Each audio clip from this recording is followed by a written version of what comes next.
देखिए, जब भी बांग्लादेशी घुसपैठियों की बात आती है तो माननीय मुख्यमंत्री का बयान आता है कि भाई केंद्र सरकार क्या कर रही है, केंद्र सरकार काम करे, निकालना उनका कार्ड रद्द करे, केंद्र सरकार सब कुछ करे, राज्य सरकार की जो शक्तियां हैं वो सीमित हैं। आज मैं आपको दिखाऊंगा कि कैसे जो राज्य सरकार है वो झूठ बोल रही है और राज्य सरकार का एक विभाग कुछ कह रहा है घुसपैठियों को लेकर, और जो उसके जिला सुपरिटेंडेंट ऑफ पुलिस है वो राज्य सरकार के प्रेशर पर कुछ और कह रहा है। ये मैं आपको दस्तावेजों के साथ दिखाऊंगा। देखिए, सबसे पहले आते हैं कि जो घुसपैठियों को बाहर निकालने की जो बात होती है, इसमें कानून, संविधान बहुत स्पष्ट है। अगर आप देखेंगे तो फॉरेनर्स एक्ट 1946 जो घुसपैठियों के लिए बना हुआ है, सेक्शन 32E 32C, अगर आप इसको मिलाकर देखेंगे, section 5 of the passport entry into India act 1920 और एक जो पत्र जारी किया गया है संविधान के आर्टिकल 258(1) के अंतर्गत, जो सारे राज्य सरकारों को केंद्र सरकार ने जारी किया है, संविधान के आर्टिकल 258(1) के अंतर्गत, उस पत्र का नंबर है 590 F number 4356 IFI dated 19th of April 1958, जो साफ ये कहता है कि detention, deportation of foreign nationals is the responsibility of the state governments and union territory.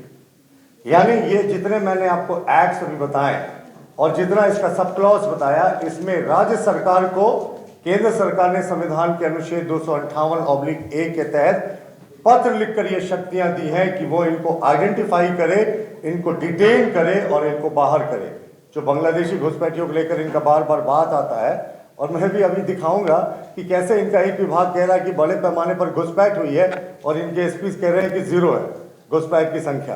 तो पहले तो इस पे आते हैं। अब राज्य सरकार अपनी जिम्मेवारी से कैसे भागेगी, क्योंकि ये तो साफ संविधान कहता है, पासपोर्ट एक्ट कहता है, फॉरेनर एक्ट कहता है, और ये जो पत्र मैंने आपको दिखाया ये कहता है कि इनको आइडेंटिफाई करना, डिटेन करना और डिपोर्ट करना, बाहर भेजना, इसकी विशुद्ध रूप से जिम्मेवारी जो है वो राज्य सरकार की होती है। लेकिन राज्य सरकार ये यहाँ बिल्कुल करती दिख नहीं रही, मुख्यमंत्री राजधर्म नहीं निभा रहे हैं। और सबसे महत्वपूर्ण, आधार कार्ड के संबंध में भी स्पष्ट निर्देश है केंद्र सरकार के मिनिस्ट्री ऑफ होम अफेयर्स का स्टैंडर्ड ऑपरेटिंग प्रोसीजर 2019 में बना था, जो राज्य सरकारों को भेजा गया था कि अगर आप डिटेक्ट करते हैं कि किसी घुसपैठियों ने गलत तरीके से अपना आधार कार्ड बना लिया है, तो इसके तहत भी जो स्टैंडर्ड ऑपरेटिंग प्रोसीजर है 2019 में उल्लेखित है कि किस तरीके से राज्य सरकार इन आधार कार्डों को भी चाहे तो डीएक्टिवेट कर सकती है, उन्हें रद्द करने की शक्ति भी राज्य सरकार को दी गई है। लोहरदगा पुलिस का ये पत्र है, ये सूचना अधिकार के तहत निकाला गया है। इसमें लिखा है पॉइंट नंबर 3 में, लोहरदगा जिले में बांग्लादेशियों ने शरण लिया, उनकी संख्या 0, यानी लोहरदगा में उनकी संख्या 0 है। और अगला जो रिपोर्ट है ये राज्य के स्पेशल ब्रांच का है, और ये रिपोर्ट है 12 अप्रैल 2020 का। जिस समय याद होगा आपको मित्रों कि 12 अप्रैल 2020 के कुछ ही दिन पहले ये राइट्स हुआ था बड़े पैमाने पर लोहरदगा में, जो थमने का नाम नहीं ले रहा था। उसमें स्पेशल ब्रांच ने रिपोर्ट दी थी कि इसमें रोहिंग्या मुसलमानों का हाथ है, लेकिन लोहरदगा जिले के एसपी कह रहे हैं कि कोई बांग्लादेशी रोहिंग्या घुसपैठिया यहाँ है ही नहीं। और उसके बाद क्या हुआ था, जिस डीएसपी जितेंद्र कुमार ने, मैं नाम लेना नहीं चाहता था लेकिन ये फैक्ट है, ये तो मीडिया में भी अवेलेबल है, सोशल मीडिया में भी अवेलेबल है, जिस जितेंद्र कुमार जी ने इनका पूरी इस रिपोर्ट को बनाई थी, उनके सहित 4 डीएसपीज को 2 दिन के भीतर अंजुमन इस्लामिया के द्वारा ऑब्जेक्शन करने के बाद ट्रांसफर कर दिया गया। अब आप सोचें, इस राज्य सरकार को कोई सच्चाई दिखाता है तो क्या होता है। लोहरदगा एसपी कहते हैं घुसपैठिया नहीं है, स्पेशल ब्रांच कहता है घुसपैठिया है, वही दंगे करा रहे हैं, और जिस जो ये रिपोर्ट बनाता है उसका ट्रांसफर हो जाता है। और ये लेटर है, ये 27/6/2023, तिथि को गौर करेंगे, 27 जून 2023 को। ये तिथि को गौर क्यों मैं करने कह रहा हूं, कुछ मिनट के बाद मैं बताऊंगा। इसमें इन्होंने स्पष्ट लिखा है कि अभी तक किसी भी थाना क्षेत्र में बांग्लादेशी घुसपैठियों की सूचना प्राप्त नहीं हुई है।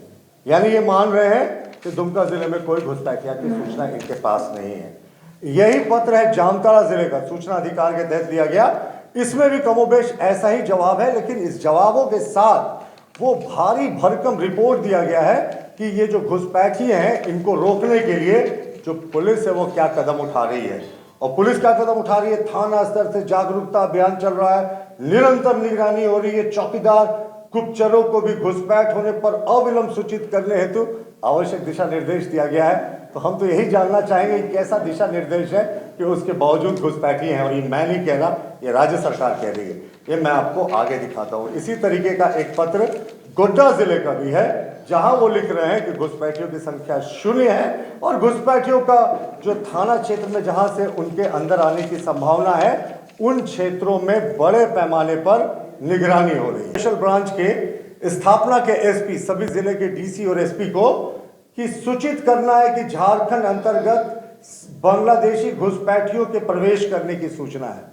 इनकी पुलिस कह रही है नहीं है, 0 है। ये कह रहे हैं सूचना है, सिर्फ सूचना नहीं है, ये आगे ये भी कह रहे हैं कि इन घुसपैठियों को मदरसों में ठहराया जाता है, फिर वहां से इनका सरकारी दस्तावेज तैयार किया जाता है और इनको एक साजिश के तहत बसाया जाता है। और यही नहीं, इनका नाम मतदाता सूची में डाला जाता है। ये मैं नहीं कह रहा, ये राज्य सरकार का खुफिया विभाग का 2 जून 2023 का चिट्ठी कह रहा है। और कमोबेश उसी समय का जितना जिला के एसपी का चिट्ठी है वो कह रहा है घुसपैठ ही नहीं हमारे यहाँ। स्पेशल ब्रांच कह रहा है कि नहीं, बड़े पैमाने पर घुसपैठ है। सिर्फ घुसपैठ नहीं हो रही, इनका आधार कार्ड, वोटर कार्ड, इनको बसाया जा रहा है, लगातार टारगेट किया जा रहा है। तो ये विरोधाभास क्यों? हमारा सीधे तौर पे मानना है कि ये जो घुसपैठी हैं इनको बड़े पैमाने पर वोट बैंक के जरिए जो सत्तारूढ़ दल है वो प्रयोग करती है, इसीलिए इन घुसपैठियों को वो सरकारी दामाद का दर्जा देकर रखा है। वरना सारी शक्तियां तो इनको बाहर करने की राज्य सरकार में निहित है। क्यों नहीं इनको बाहर कर रहे हैं? राइट्स में इनका हाथ होता है तो स्पेशल ब्रांच का डीएसपी जो रिपोर्ट करते हैं ट्रांसफर हो जाता है, स्पेशल ब्रांच की चिट्ठी आ जाती है कि साहब आप बड़े पैमाने पर घुसपैठ हो रहा है। लेकिन 6-7 जिले के एसपी का मैंने आपको राइट टू इन्फॉर्मेशन के तहत प्राप्त जानकारी दिखा दिया था, जिसमें वो कह रहे हैं भाई हमारे यहाँ तो सब राम राज है, कोई घुसपैठ नहीं है और हमारे यहाँ इस तरह की कोई चीज़ नहीं है। और वही नहीं, वो बता रहे हैं कि कितने बड़े पैमाने पर वो निगरानी कर रहे हैं, स्पेशल ब्रांच ने भी कहा है। लेकिन उसके बावजूद मुख्यमंत्री के कार्यालय के दबाव पर ये सारे लोग कह रहे हैं कि जितने जिले के एसपी हैं कि कोई घुसपैठ हुआ ही नहीं। तो ये तो बहुत ही संवेदनशील मुद्दा है। हम मुख्यमंत्री जी से मांग करते हैं कि अनर्गल बयानबाजी छोड़े, राजधर्म निभाइए, घुसपैठिए हैं कान पकड़कर इनको सीमा के बाहर कीजिए, क्योंकि सारी शक्तियां संविधान में और विभिन्न पासपोर्ट एक्ट और तमाम एक्ट जो मैंने जिक्र किया उसमें आपके पास है। आधार कार्ड इनका रद्द कीजिए और ये नाटक करना बंद कीजिए कि आपके पास कोई ऐसी घुसपैठ की सूचना ही नहीं, क्योंकि स्पेशल ब्रांच ने तो साफ बता दिया है, मोडस ऑपरेंडी बता दिया कि किस तरीके से कहाँ ठहराया जाता है, कैसे कार्ड बनाया जाता है। उसके बाद भी कुछ बताने को बचता नहीं है। तो घुसपैठ के मुद्दे पे राज्य सरकार पूरे तरीके से एक्सपोज्ड है। उनके जिला पुलिस कह रही है घुसपैठ नहीं है, स्पेशल ब्रांच कह रही है बड़े पैमाने पर घुसपैठ है। राज्य सरकार कहती है हमारे पास शक्तियां नहीं है, हमने दिखाया कि आपके पास शक्तियां हैं। राज्य सरकार कह रही है कि भाई हमको बाहर निकालने की शक्ति नहीं है, हम दिखाया हमने कि जो विभिन्न कानून है उसके तहत आपके पास ही शक्तियां हैं आपको बाहर निकालने की। तो ये दिखाता है कि किस तरीके से सिर्फ वोट बैंक राजनीति के तहत झारखंडी मुसलमानों का अहित कर रहे हैं मुख्यमंत्री जी। झारखंडी मुसलमान जो है उनकी खिलाफत कर रही है झारखंड मुक्ति मोर्चा। वो ऐसे कि जितने अल्पसंख्यक कल्याण की केंद्र सरकार की योजनाएं होती हैं या राज्य सरकार की योजनाएं होती हैं, यही रोहिंग्या और जो बांग्लादेशी मुसलमान है उसे टकार जाते हैं और वो लव जिहाद के तहत आदिवासी बेटियों को टारगेट करते हैं। उसके भी कुछ उदाहरण है हमारे पास कि किन किन बेटियों को टारगेट किया गया, लेकिन ये किसी का नाम सार्वजनिक करना उचित नहीं है। दर्जनों ऐसे उदाहरण हैं जो यहाँ राइट टू इन्फॉर्मेशन से निकाला गया है कि किन लोगों ने अपना धर्म बदल लिया और किन लोगों ने इस तरीके से उनके साथ एक षड्यंत्र किया गया।